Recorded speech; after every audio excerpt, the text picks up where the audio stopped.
Hola estudiantes de un curso de milagros, espero que sigan en su camino de sanación y estén teniendo un excelente día de perdón. Sé que había dicho que el próximo video iba a ser sobre la expiación, pero en realidad ya tenía anotado los videos para completar esta maravillosa lista de reproducción que se llama el perdón y no recordaba el orden que había escrito. Pues bien, el siguiente video iba a ser sobre las palabras y el perdón, y eso es lo que vamos a tocar en este. Para los que se hayan adentrado un poco, no hace falta adentrarse mucho, en el círculo de estudio del curso o en la escena de estudio, así mismo como la escena de sanación, habrán podido ver que siempre que se está realizando el perdón está acompañado de el uso de palabras, de una oración verbalizada o por escrito, que también vienen a ser palabras. Y tal vez han llegado a concluir que hay una relación muy fuerte entre la verbalización, el uso de palabras y el perdón. Y tal vez los han llegado a sintetizar como una sola cosa. El decir algo como entrego o renuncio o ofrezco es equivalente a perdonar, al acto de perdonar, al ejercicio de perdonar, cuando no es así. Por lo que en este video vamos a poner en su justa posición, en su justo valor, las palabras y cuál es el vínculo, si acaso, que guarda con el proceso auténtico de perdón. Esto en realidad es algo que yo logré ver tiempo atrás, y es que las palabras son en realidad algo paralelo, una mímica o señal de lo que se debe lograr y de lo que se quiere lograr en la mente mediante las fuerzas de las facultades mentales propias de la mente. Esto es algo de lo que he venido hablando siempre. Se trata de un estado mental que debemos lograr o cumplir unas condiciones específicas para que se consiga la sanación. Y las palabras de ningún modo pueden ser un requisito para la sanación, pues son solo símbolos de símbolos además. Y nosotros lo que buscamos es una experiencia, una realidad, el mundo real. Las palabras de ningún modo pueden ser el requisito, no obstante, no están del todo ajenas, excluidas del proceso de curación, como nos dice la siguiente sección del curso. Estrictamente hablando, las palabras no juegan ningún papel en el proceso de curación. Ningún papel, lo que acabo de señalar. El factor motivante es la oración o petición. ¿Qué motiva la curación? ¿Qué la provoca? Acá Jesús usa motivo como lo que causa, lo que mueve, lo que moviliza o provoca. Y acá cuando nos dice la oración o petición, tenemos que entender que nosotros normalmente hemos relacionado la oración con una verbalización, con una recitación, con una meditación hablada. Puede ser mentalmente o expresada con la voz, por voz vociferada iba a decir, o con la mente. Pero no, acá nos va a aclarar, y sigo leyendo. Recibes lo que pides, pero esto se refiere a la oración del corazón, no a las palabras que usas al orar. Por tanto, vemos que la oración es un ejercicio que se realiza desde el deseo, pues el corazón es aquel aspecto de la mente que comprende las facultades del deseo y la volición, es decir, de la toma de decisiones y de lo que tú quieres o deseas. La oración, tú pides lo que deseas naturalmente. A veces las palabras y la oración se contradicen entre sí. Otras veces coinciden. Cuando coinciden es lo que yo hablo de la mímica o reflejo. Hay una coordinación entre lo que se está diciendo y lo que se está queriendo, deseando o pidiendo. Eso no importa, dice. Dios no entiende de palabras, por lo tanto, ¿cómo va a ser un requisito para la sanación? Deben ser, por tanto, para ti mismo las palabras, y ya lo veremos más adelante. Pues Dios no entiende de palabras, pues fueron hechas por mentes separadas para mantenerlas en la ilusión de la separación. Acá nos dice, acá es como si nos cerrara las palabras y nos dejara simplemente, las dejara simplemente como algo que no favorece. Pero justamente a continuación dice, las palabras pueden ser útiles. Pueden ser útiles, especialmente para el principiante, ya que lo ayudan a concentrarse y a facilitar la exclusión o al menos el control de los pensamientos foráneos, puesto que la curación es un proceso que involucra el pensamiento, como ya hemos visto en los anteriores videos. Entonces, tú utilizas las palabras para concentrarte en aquello que en verdad deseas, que son los pensamientos que piensas con Dios, en la paz, en lo que justifica la paz, es decir, estos pensamientos que piensas con Dios, e ir abandonando cualquier pensamiento que refuerce la idea que tienes sobre el mundo, sobre ti mismo, tus hermanos, que te hace estar triste, y abandonar en sí mismo el primer pensamiento que te hizo estar triste, es decir, el pensamiento central, no los pensamientos que lo refuerzan, pero también. Esto no es algo observacional u atencional de la atención o percepción, sino algo desiderativo del corazón. Abandonar en el sentido de retirarle el corazón a esas cosas para pasar a desear lo que en verdad quieres. Eso es la concentración, eso es el enfoque, eso es excluir para pasar a incluir lo que habías dejado a un lado, la mentalidad recta. Y vamos a leer el siguiente párrafo que, aunque no habla ya tanto de la relación o el vínculo que hay entre la palabra y la curación, nos va a aclarar cómo usarlas. No olvidemos, no obstante, que las palabras no son más que símbolos de símbolos. Por lo tanto, están doblemente alejadas de la realidad. Entonces, ¿cómo usarlas para ir en pos de la realidad? Eso es lo que veremos. En cuanto que símbolos, las palabras tienen connotaciones muy específicas, aún en el caso de las que parecen ser más abstractas, como amor, libertad. La imagen que evocan en la mente tiende a ser muy concreta, incluso en el caso de las que parecen ser abstractas. A menos que una palabra suscite en la mente una imagen concreta en relación con dicha palabra, esta tendrá muy poco o ningún significado práctico, es decir, para nuestra propia práctica de curación. Por tanto, las palabras que tú uses, que sean fieles a lo que en verdad quieres conseguir: la paz, la libertad, la armonía, la concordia, el fin de la deuda, que todo quede saldado, completo, la compleción, la dicha. Esta tendrá poco o ningún significado práctico y por lo tanto no supondrá ninguna ayuda en el proceso de curación. ¿Ves? Lo práctico está en relación con el proceso de curación. La oración del corazón no pide realmente cosas concretas. Lo que pide es siempre alguna clase de experiencia.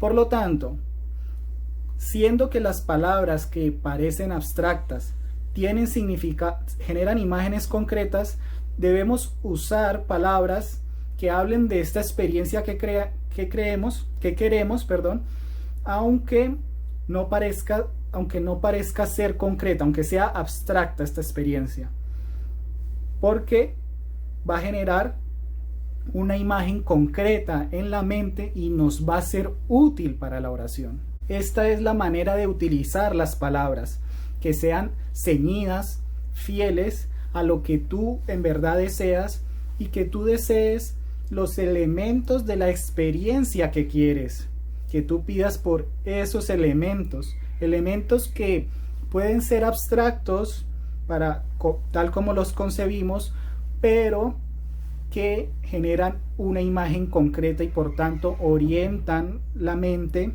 hacia lo que quiere y nos sirven en el proceso de sanación. Por ejemplo, si yo digo libertad, piensen, examinen qué imagen se les genera en la mente. Si yo digo amor, si yo digo integridad, si yo digo valía, valor. En esta última tal vez se les genere un brillo que sale de una persona o simplemente un brillo iridiscente, nacarado, bello, hermoso. ¿Ves? Entonces, esto es lo que quieres. Por tanto, no te abstengas a pedirlo abstracto. Úsalo mediante palabras y te serán útiles. Y aquí les traigo otro párrafo que nos habla del uso de las palabras. Y nos dice, las palabras, sin embargo, no son sino recursos auxiliares. Lo he expuesto en esta lista de reproducción hablando de que son apoyos, de que son cosas que traemos para ayudarnos a alcanzar este estado de disposición. Y excepto por el uso que hacemos de ellas al principio y al final de cada periodo de práctica, refiriéndose a los ejercicios de las lecciones, se usarán solo para recordarle a la mente su propósito, según lo dicte la necesidad. Por tanto, las palabras sirven para dibujar en la mente aquello que buscamos. En todas las lecciones nos están plasmando una frase con palabras y esta frase nos muestra qué es lo que debemos alcanzar o qué es lo que debemos dejar a un lado. Es decir, pecado fuera, santidad dentro. Entonces, primero traza y dibuja lo que queremos y nos sirve como un cabo, como una estaca que tú pones, una bandera que tú pones, una meta. Hacia allá tengo que llegar. Entonces, como estoy acá y hacia allá tengo que llegar, mi esfuerzo, mi emprendimiento, mi movimiento oracional debe ser en esa dirección, que me lleve a esa bandera, a ese cabo. También las palabras, al pronunciarse o al pronunciarse mentalmente, entran en el espacio, irrumpen y por tanto nos hacen recordar lo que debemos hacer. Entonces son una manera de decirnos, ahora me voy a poner a hacer esto. Traza la meta, la dibuja y ahora me siento a hacer esto, me pongo en esta tarea.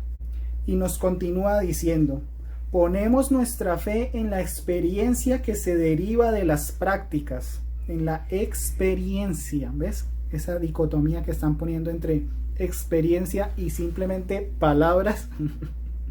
Lo que buscamos es una experiencia. Ponemos nuestra fe en la experiencia que se deriva de las prácticas, no en los medios que utilizamos. Entonces nos está diciendo que las palabras son medios o recursos de apoyo. Esperamos la experiencia, es decir, la deseamos, porque como ya he mostrado en los anteriores videos, esperar está relacionado con desear. Esperamos la experiencia y reconocemos que solo en ella radica la convicción.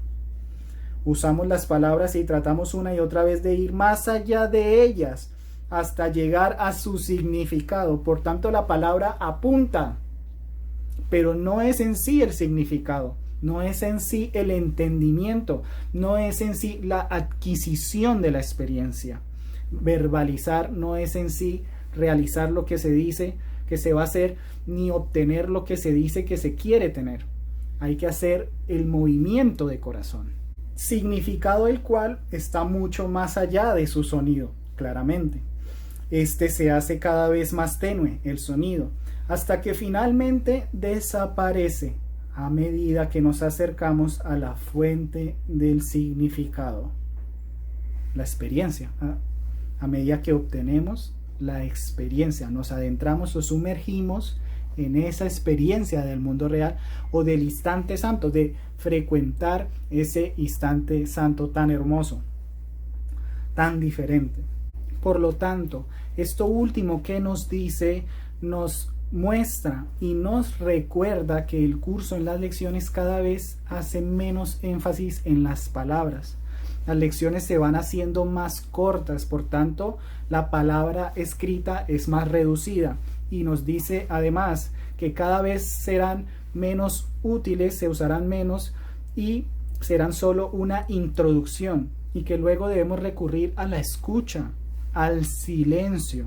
Claramente las palabras no son lo mismo que la escucha y el silencio. Es en la escucha y el silencio donde recurrimos al instante santo que nos transforma nuestra mente. Entonces quiere decir esto que debemos abandonarlas, no como tal, pues no debemos olvidar que nos dice que son medios, nos dice que son recursos auxiliares, y que empíricamente lo sentimos ciertamente como una ayuda. Entonces, para el principiante y para los no tan principiantes que requieran y que quieran usarlas, perfecto, pero siempre entendiendo que lo que se dice no es lo que se hace realmente en la oración del corazón. Por lo tanto, debe fijar su atención, debe fijar su examen, su proceso de pensamiento, si se quiere, en la oración del corazón y en cumplir los requisitos para que la expiación opere en su mente. Es esto. Así quedan conciliados ambos valores, de la palabra como recurso, pero de la oración como verdadera petición del corazón. Yo, en lo particular, en mi camino de sanación, fui abandonando las palabras, y desde hace ya unos años no las uso para nada en mi proceso de perdón, en el ejercicio de perdonar, porque fui poco a poco notando esa transparencia que hay detrás de las palabras, esa transparencia de la oración del corazón, tan amórfica, no con esa concreción de la palabra, y me fui concentrando en ella para cumplir el requisito de la curación, que es un estado de disposición. Me fui adentrando en eso, y ahora simplemente recurro a la oración del corazón, centrándome en ella sin ningún recurso auxiliar. A mí me parece, intuyo yo, que de la misma manera como se presentan las lecciones, el ir abandonando paulatinamente las palabras, en nuestro camino de perdón debemos ir trascendiendo las palabras y centrándonos en esta oración transparente, en esta oración pura, digámoslo así, es decir, exenta de recursos auxiliares, e ir conociendo cada vez más en nuestro interior la frecuencia, es decir, el frecuentar, el recurrir, la entrada a ese instante santo tan hermoso. Esto, claro está, tendrá un límite en lo que es la oración guiada, pues cómo le vas a transmitir al otro la oración que tú estás realizando, sino por medio de palabras, o de manera un poco más rudimentaria por medio de imágenes, ¿no? Pero se debe sostener en estos casos para que haya comunicación entre la parte que guía y la parte guiada, ¿no? Es decir, en las psicoterapias o en cualquier meditación que se quiera realizar en YouTube. No así en la oración conjunta, pues tú te puedes sentar al lado de una persona y orar junto a él sin tramitar, sin mediar palabra alguna. Esta es la experiencia que yo he tenido, este es el proceso, lo que yo he observado en mi camino de sanación, y es lo que quería compartir. No olviden que esto tiene que ser puramente orgánico, no es una regla, pero sí que puedo evidenciar en el libro que hay este patrón, este avance hacia la oración transparente o neta del corazón. Así que no olvides leer todos los servicios que tengo escritos aquí abajo en la cajita de descripción. Algunos son de pago y otros no. Son variados y alguno de ellos puede que te interese. Tampoco olvides suscribirte al canal para estar atento a los próximos videos y de compartir este video si te ha gustado en tu perfil o por chat en alguna de tus redes o en grupos en los que estén estudiando el curso. Nos vemos en una próxima ocasión. Bendiciones.